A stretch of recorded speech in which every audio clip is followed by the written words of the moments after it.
Ma'am, pangalan po nila at pang-organisasyon at yung posisyon po. Ako si Herminia Malyari. Opo. Ang organisasyon namin ay sa Kapitbayan sa Ibabinis Civil Cooperative na sa pamagitan ng aking mga miyembro, nakapaglabas kami nitong unit na ito sa pamagitan ng aming vermiculture. Natulong naman ang aming mayora para merong kaming tulong pang kabuhayan. Sa vermiculture. Ito yung project po ni Ma'am Lorna. Opo. Ma'am, ito po nga ma'am, itong anong tawag dito, hand tractor. Paano ba ito makakatulong sa inyo? Malaking tulong ito kasi karamihan kasi ng aking mga miyembro wala silang karamihang sasakyan. Oo. Ngayon, at saka nagungupahan sila sa bukid nila, pag-aararo. Magkano inuupa nila? Ang inuupa nila is 2,000. Sa kalabaw? Sa hand tractor. Sa hand tractor. Hand tractor. Pass lang kasi sila. Ngayon, ibibigay namin siguro sa aming mga miyembro na mas mababa. Magkano naman may bibigay yun ninyo? Siguro, maibibigay namin sa member namin. Siguro, pang 1,000, tapos kanila lahat. Di kahas kalahati ang gastusin. Malaking bagay basta magsasakit? Malaking bagay yun. Kasi sa 2,000 kasi kanila pa ang mga gasolina. Ito, crudo lang. Kaya medyo mababa. Magkano ba crudo nito? Ang crudo nito ngayon is 15 mahigit. 15 mahigit? Oo.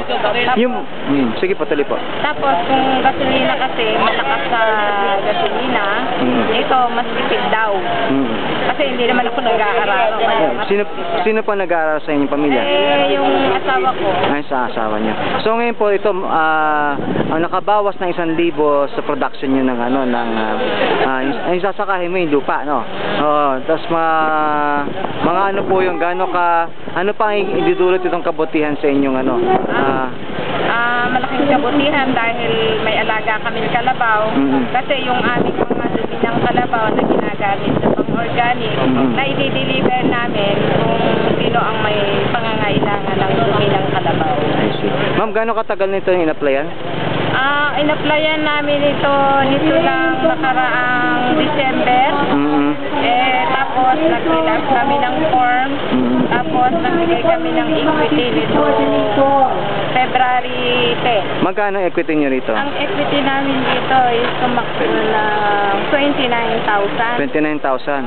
Mababa po ba yan? Oo, kasi 120 mahigit to Ang isang ganito, 120,000? Ang binayaran nyo lang ay? 29,000. Aba, bayad na kayo, bayad po na. Ito, paano to? Pinahiran ba sa inyo na?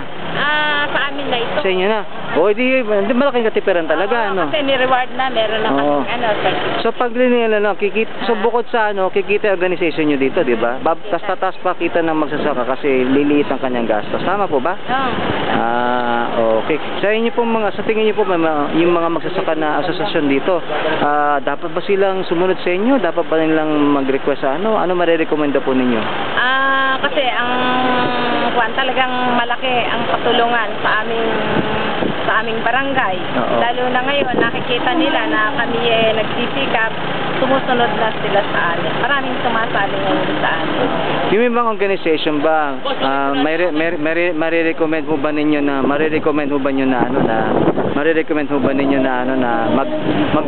mag-request din sila sa DA? Kung halimbawa siyempre tutulungan din namin para makapag-request na masirin sa ganito. Maraming salamat po, ma'am. Maraming salamat.